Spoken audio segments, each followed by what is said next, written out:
Americans are paying more money for food, gas, and household goods amid the COVID-19 pandemic. Inflation hit an all-time high for the first time in almost 40 years. Now, in a three-part series, The Cost of Living, Western Mass News is getting answers from experts on what caused the price hikes and what consumers can expect in 2022. In this morning's edition, Western Mass News is breaking down surging food cost. Well, basically there is an increase in just about everything. Local customers are shelling out more cash at the grocery store than ever before. I can't go into a store anymore without spending $40 on one bag of groceries. The U.S. Consumer Price Index rose over 7% in 2021, the highest climb in prices since 1982. So, what is inflation? Inflation is a generalized increase in all prices and wages and salaries. So it's when all costs go up. Joseph Gagnon, a senior fellow at the Peterson Institute for International Economics, tells Western Mass News the cause is twofold, supply and demand both shifting amid the COVID-19 pandemic. So on the demand side, what happened was we had these massive help packages. Some people call them stimulus packages, but they were really not. They're really designed to help people survive, to pay the rent, to get food, when their employment shut down and people stayed at home and sheltered in place. Gagnon says the stimulus checks were a tremendous success, giving many Americans more money in their pockets.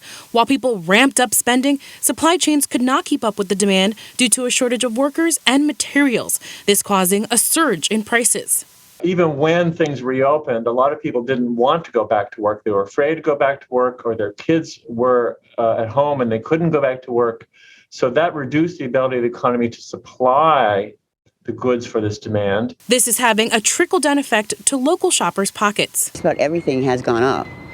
Milk is higher, staple items, cereals, everything. The average gallon of whole milk was about $3.66 in October of 2021, an increase of 28 cents from 2020, this according to the U.S. Bureau of Labor Statistics. Meanwhile, prices for all 6 of the major grocery store food groups increased from 2020 to 2021. The cost of fruits and vegetables rose 5% from the previous year. Prices for cereal and bakery products rose 4.8%, and prices for meats, poultry, fish, and eggs increased 12.5%. A steak is $12 and it's only a small one, so that to me is a lot. We checked in with Geisler's Supermarket in Agawam. Kevin Powers, the assistant produce manager, tells us they have seen prices fluctuate over the last year.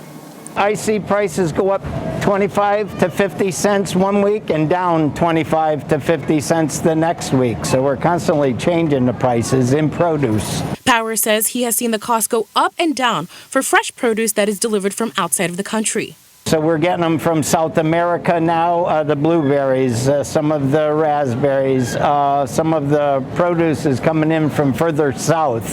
So that's costly to bring it to us. In addition, the produce manager says oftentimes the number on the price sticker reflects the cost at the pump. If gas is expensive to deliver the produce, the product, it's going to be a little more costly. If gas starts to come down, you'll see that there will be a decrease in prices. So the question is, what can consumers expect in 2022? And is there some relief on the way? So I think that you will see a big fall in inflation this year. The real question is how far? Will we get all the way back to 2 where we were? I don't think so. Some people do. But everyone thinks it's going to come down. It will not be 7 for another year. Meanwhile, Powers anticipates prices will be lower at checkout come the spring and summertime. I really feel as though once the weather changes and we start to get with our local farmers again, we'll see the prices start to drop a little bit. Now, inflation has put pressure on the Biden administration and the Federal Reserve to address what has become the biggest threat to the U.S. economy. In response, the Fed is expected to raise interest rates as soon as March to help bring down inflation.